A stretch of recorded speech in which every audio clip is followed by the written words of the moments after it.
This will continue. I call the member for Maitland. Thank you, Mr Temporary Speaker. I rise to talk about an issue in my community which has been going on for many, many years. And on the weekend there was an article in the Newcastle Herald by journalists Donna Page and Nick Bilby regarding the Truegain industrial site in Kyle Street, Rutherford. And my concern about this issue has been ongoing and sustained since before I was elected to this place. In 2011, the then candidate for the seat of Maitland and then later the member and also later Minister for the Environment, the Honourable Robin Parker, was campaigning around the Rutherford stink, as it was known, in that area. And in the time that I've been elected into this place, I have worked tirelessly to try and address this for my community, to the extent of putting out a survey to 8,000 people in my community, to which we got quite a significant response from people telling us about their concerns, and working with the then Minister for the Environment, the Honourable Mark Speakman, writing letters, doing questions, all sorts of methods that we have as local members in this place to raise this issue. It ended up that this site was finally stopped by the actions of Hunter Water suspending their licence to discharge in March 2016 with the discovery of PFAS chemicals on the site that were being released into the environment and in the water system.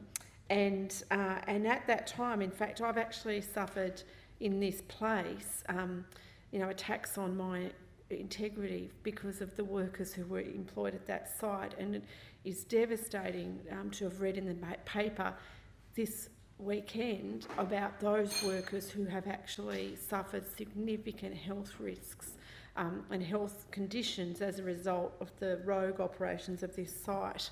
Now, one of the things that hasn't been discussed in the recent coverage by the media on this site is that despite the promises of the current Environment Minister back in May, when this issue came out, and they, by media release, not by door knocking or letters directly to the community, but by media release, pretended that they had already warned people about PFAS contamination on the site, but did it again, allegedly,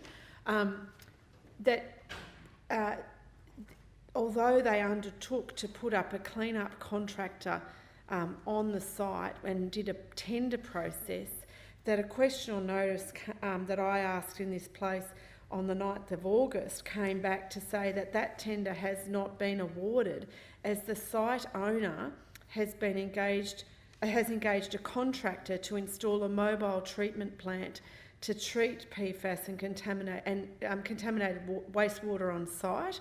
Now, there's no other question about, or answers in that question about what kind of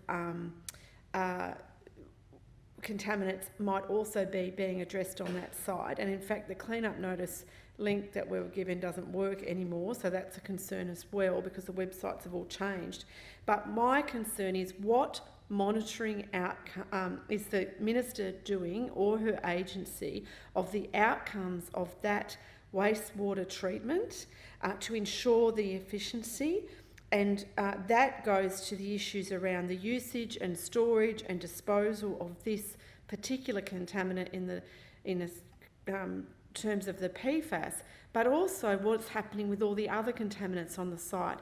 Now, in my negotiations over the last 5 years, probably, with EPA on this matter, they have told me that the former owners of this business were litigious, and that had been a constraint in getting action done, and that they had been very reluctant to do anything. Now, a former owner of that business is now in control of that site, and while I understand the EPA has a polluter pays principle, it also has a responsibility to protect our community.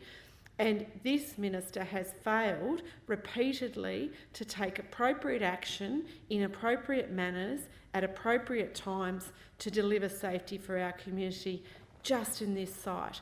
And so, Mr Temporary Speaker, I urge the Premier, and I will be writing to her, to take action to work for the safety of everyone in my community and proper clean-up of this site. Thank you. Private members.